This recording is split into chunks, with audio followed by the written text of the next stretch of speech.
दिवाली मनाते हैं। अब इसमें के फंड शुरू कर दिया, बम भटकावेंगे, कितना प्रदूषण हो जाता है। किसी की आंख में डाला गया, आंख फूट गई, किसी के कपड़े जल गए, किसी के खेतों में पूड़ियाँ जल गई, किसी का घर में आग लग गई और प्रदूषण निरा। और सारी रात बड़ा है बड़ कोई मरीज है, बीमार है, उसने वो परेशानी रहे। ये कोई खुशी का तरीका है? और फिर उद्देश्य क्या? बोला इस दिन भगवान श्री राम सीता ने लेकर आया था, दिवाली वाले दिन वापस आया था, और वह गई भी तो थी काटी उसने 2 साल बाद से। फिर वो क्यों ना मनाया जिस दिन वह माँ दुखी रही, सारी उम्र तंग पाई। इस एक दिन के दिवाली वाले दिन ने के दे दिया सीता जी को।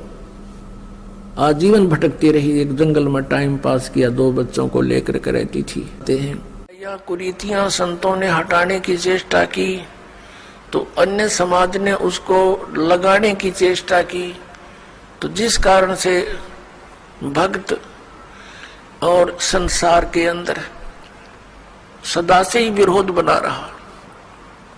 क्योंकि संसार की जो रीतियां रिवाज हैं वो काल प्रेरित है, वो यही रहने की है, और संतों की मर्यादा इस काल की मर्यादाओं से हटकर है, वो भक्ति बाधक है।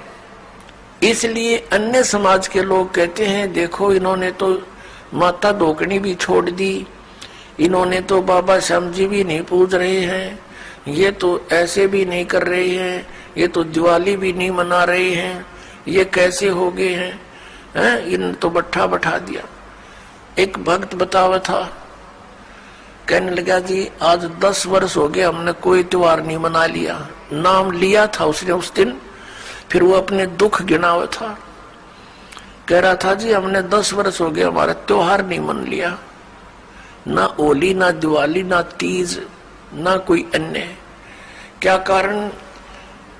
कि हमारा परिवार है, कभी तो हमारे घर में कोई खुद जवान भाई की मृत्यु हो जाती है, 1 वर्ष उसकी चिंता पूरी होती है, तब तक दूसरा कोई रिश्तेदार निकट में, जैसे बहन का पति मर गया, फिर त्योहार मने नहीं, फिर कोई बिल्कुल साथ में का केताऊ का मर गया जवान, फिर ऐसे फिर लड़का मर गया। 10 वर्ष हो गया हमने त्योहार नहीं मना लिया।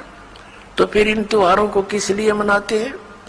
या तो फिर भी मनाओ अगर इतने कंपलसरी है तो। ये कहने का भाव ये है यहाँ कुछ मनाने की जरूरत ना है, या तो भगवान के गुण गान की आवश्यकता है, और उस समय को याद रखे, ये जाने का समय याद रखे।